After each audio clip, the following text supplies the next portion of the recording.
A few episodes ago, made an alcohol stove, one of the later types with an open top that's a little bit easier to use than a penny can stove, but I compared it to the penny can stove, but didn't nonetheless show you how to make one. I'm going to show you how to make a penny can stove, which is just another alcohol burning stove. Works just as well as the other type, but it's a little bit quicker to make. You can make it on the run by using a pocket knife and a couple of cans, if that's all you have.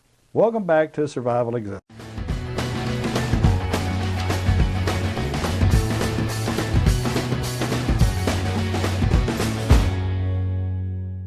In a previous episode, I made a alcohol stove and I compared it with the penny can stove, but I didn't show you how to make a penny can stove. Penny can stove isn't quite as clean to use and easy to use as one of the later types of homemade alcohol stoves, but nonetheless it works very well and very quick to make. You can make it on a run with simply a pocket knife and a couple of Coke cans. I never had much luck using beer cans. They tend to split on me for whatever reason. They perhaps may be just a bit thinner than the walls of a Coke can, but nonetheless, all you really have to have is 2 Coke cans, a coin of some sort, which a penny is just the least amount that you can possibly pull out of your pocket, a pair of scissors, or you can use a pocket knife on the run, a marker or something sharp of some sort to mark can diameter all the way around, an awl or something else like a push pin, or even a nail to poke holes to make the burner jets, and some sort of instrument to use for a height measurement that's consistent, because you'll want the bottom of the can just a little bit shorter than the top burner part of your can. In just a minute, we'll get started making this can. It'll go relatively quickly. To begin with, we're going to use a marker. A Sharpie would be better, but you can use one of these markers by using that pointed end. A can and some sort of object to use as a height of measurement. I'm just simply using this old Webster's dictionary because it's handy. You can use a 4x4 or part of a 2x4 or a 2x4 or whatever you want to use. Perhaps even another book. But we'll start off by taking this can, bottom side down, scooting it up to the marker and the dictionary and simply turning, marking this can all the way around. We're going to use this as the top or the burner part of the can, and it needs to be just a little longer than the bottom part. And so as a consequence, what I'll do is take this book cover in several sheets and set it down and out of the way, and simply use this part to mark the bottom part of the can. The top or the burner part of the can will actually be inserted into the bottom part. You want the bottom part to slide up over the top part in order to avoid spilling any alcohol. But getting the height somewhere close to where I want it, I'll mark it the same way as I did the top.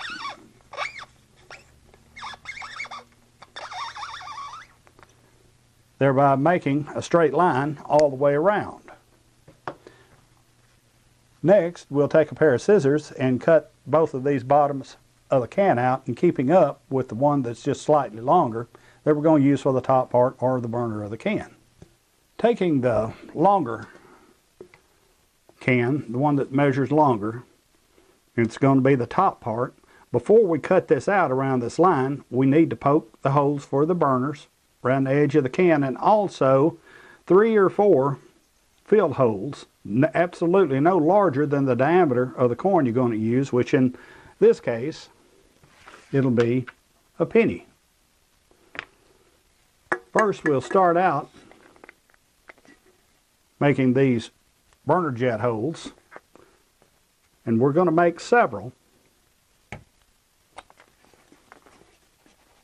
Each one of them directly across from the other. There is no set amount of burner jet holes to poke in these cans. You'll certainly want more than 4. 8 may perhaps work, but 16 would be even better.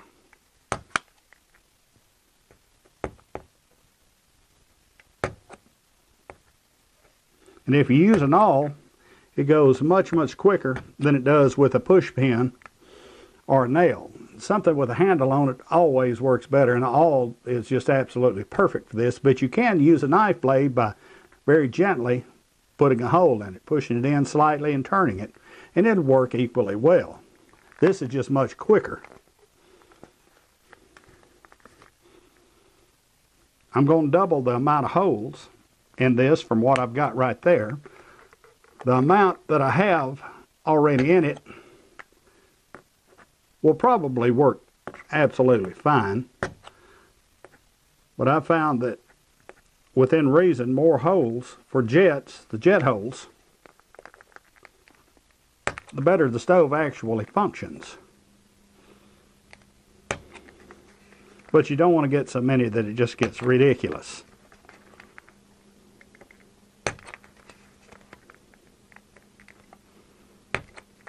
And that should be about 16 holes.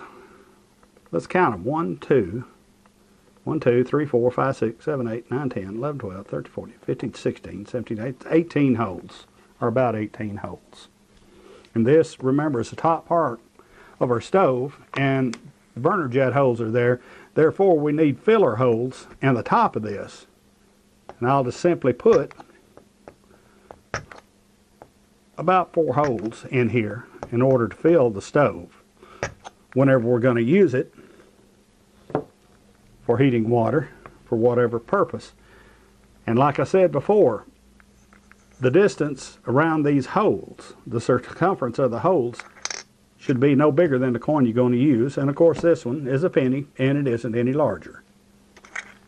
Next, we're going to cut along this line, use this top part for the burner. These cans are very thin and it doesn't take a lot to cut them, but it's usually best to cut well outside the line, because the less you bend up the can when you're cutting it to its final length, the better off you are, because you don't want to bend the edges of this can no more than absolutely necessary, because the more bends you have in it, the more difficult it is to put the bottom and the top together to complete the stove.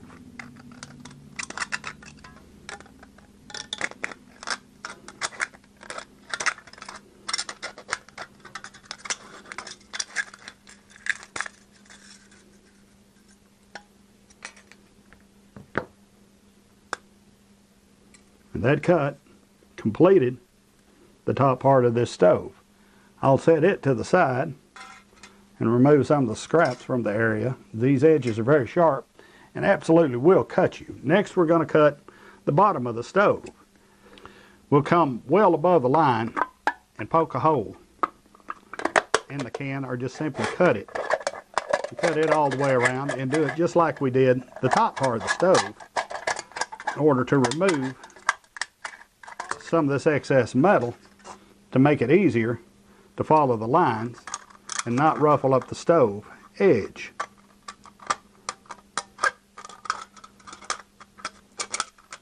Simply cut along the line, and you can use a pocket knife to cut these. You don't necessarily have to use a pair of scissors, but a pair of scissors does make the edge a whole lot more smooth, thereby making it easier to assemble a stove.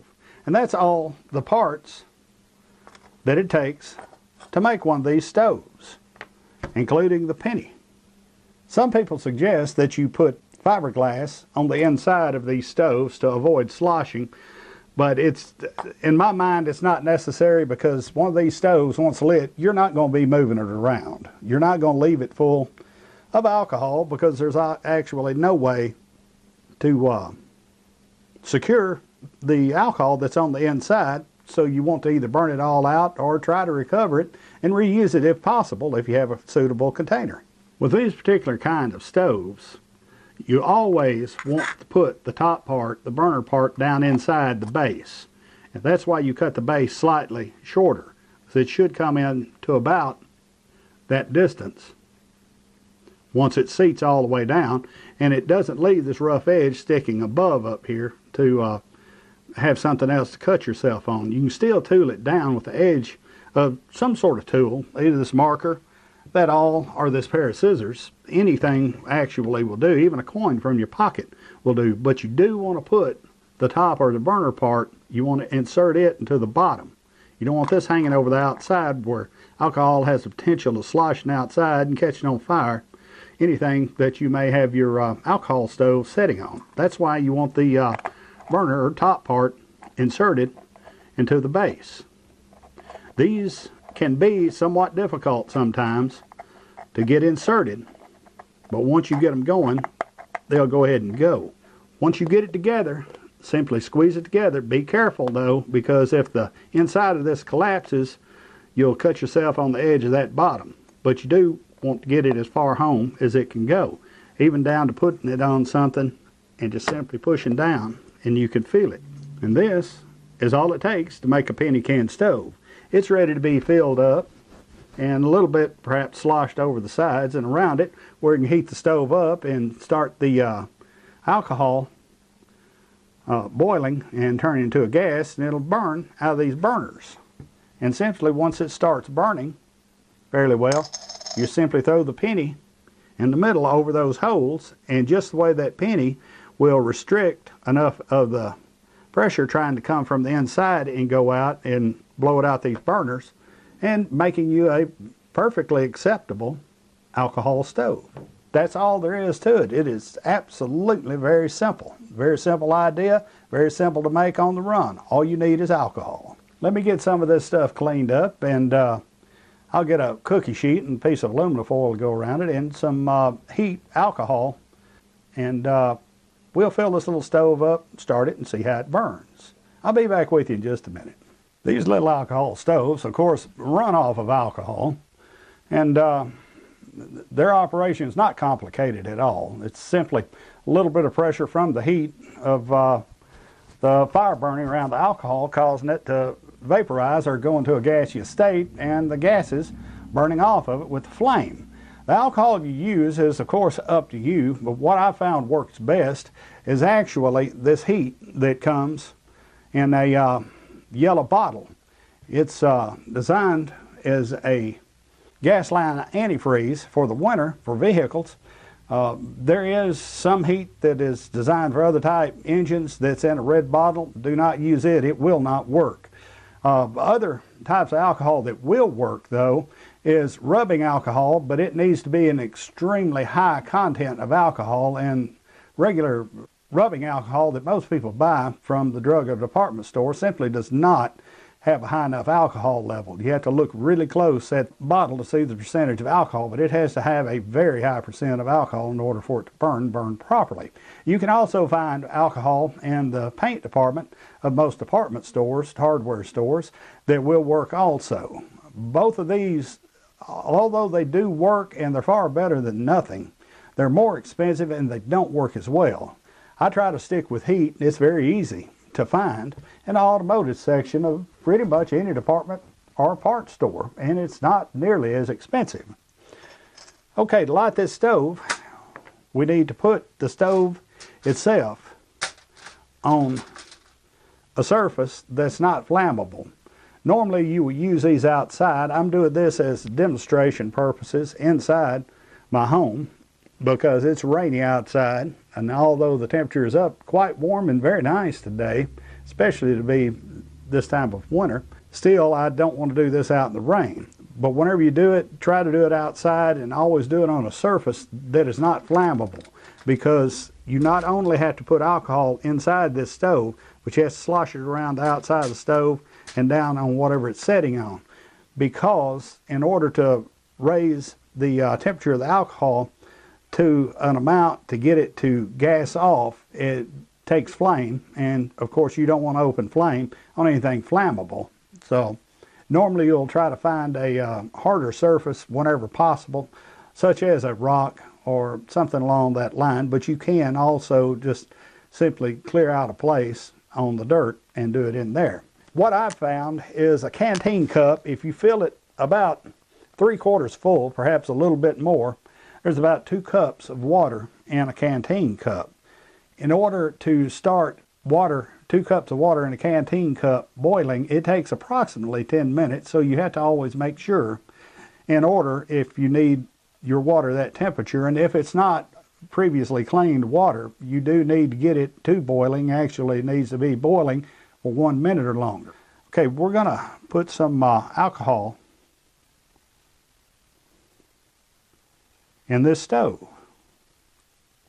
I'm not going to put a whole lot in it, just simply enough to get it to burn properly so you can see how it functions.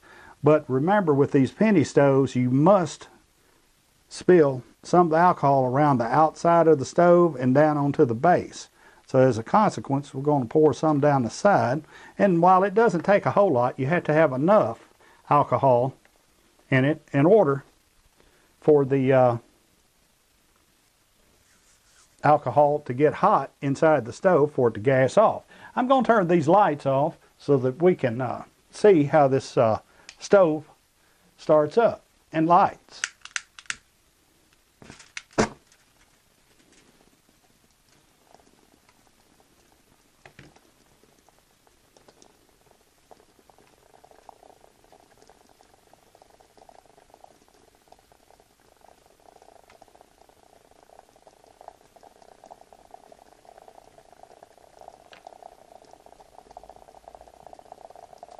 And it's just now starting to light around this back edge.